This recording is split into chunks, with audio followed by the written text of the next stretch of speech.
All right, folks, let's talk about this Riddle induction and what a problem it really is and how it stays with us, right, even today. And no way to get around this difficulty, right? And Bertrand Russell's got a comical way of saying this. Is as he says, when he was a reporter, he got paid for the word, so he always meant to find the finest, shortest word possible.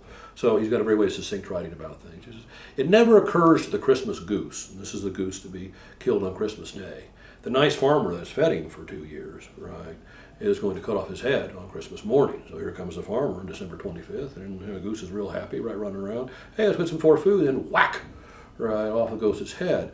Right, that's the Riddle induction, right? The assumption things will always be like the past, right, may be false, right? Julius Caesar, right, assumed he'd be safe in the Senate, right? It was found out, right, in the future, right, well, it was not like the past. He was not safe in the Senate. He got stabbed to death by his friends, right? So it's a difficulty that is prevalent, right? We can say, what about the rise of the sun? We see the sun rise, for eons, right? We got records of times well past, right, night and day.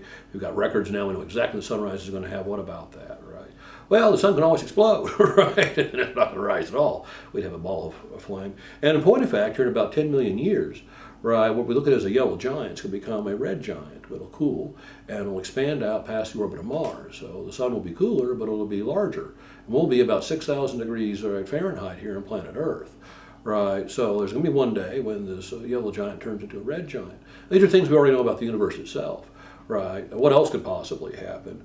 Right, it's hard to guess. Right, so what you've got anytime you're investigating something is that difficulty of not knowing if the next sample you would take would deconfirm what you're talking about. Another way to think about this, folks, like an old joke I like to tell, right?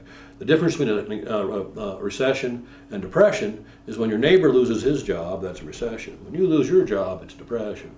Right? What's the difference between anomaly and disconfirming evidence? Right? The difference between anomaly and disconfirming evidence is when it's your theory, it's anomaly. When it's somebody else's theory, it's disconfirming evidence. Right? And so this is your difficulty you're looking at. And we explain, should I say too much? If it really is an anomaly, right, then you explain it because it's a dirty lens when you're doing the experiment or something else. So it's not an anomaly. It's anomalous in terms of what you expected, but it's not anomalous in terms of things we understand. Or you're actually looking at an outlier that you can't explain, right? Simply dismissing these under anomalous categories, right, seems to me to be a mistake. If it is a truly anomaly, then your theory is not complete. Right, it cannot be simply swept in the rug. Well, it can, but it's not going to be as good a philosophy as account of things as if it wasn't there. Okay, I know why that outlier popped up. Right, it's establishable now in some basic experiment in some sophomore chemistry class. I don't think the chemicals teacher should go out and try to figure it out. It's probably a mistake in the experiment. We've got to know these kind of things, right? But that's the problem you're looking at, folks. You never really know what the future is going to be like, and to assume that, right, is a great danger, right? Things may all of a sudden one day, right, behave very differently, right? Certainly true for people, right? This is an assumption. People always be like the past. It's a very poor assumption, folks, right? Indeed, right? We see that change all the time, right? So it's a difficulty. Hume's popping it out. We're going to try to look at a way to solve for it, and if it can be effectively solved, right, a way to put this together using something like substance or Plato's theories of forms, right, in the final book.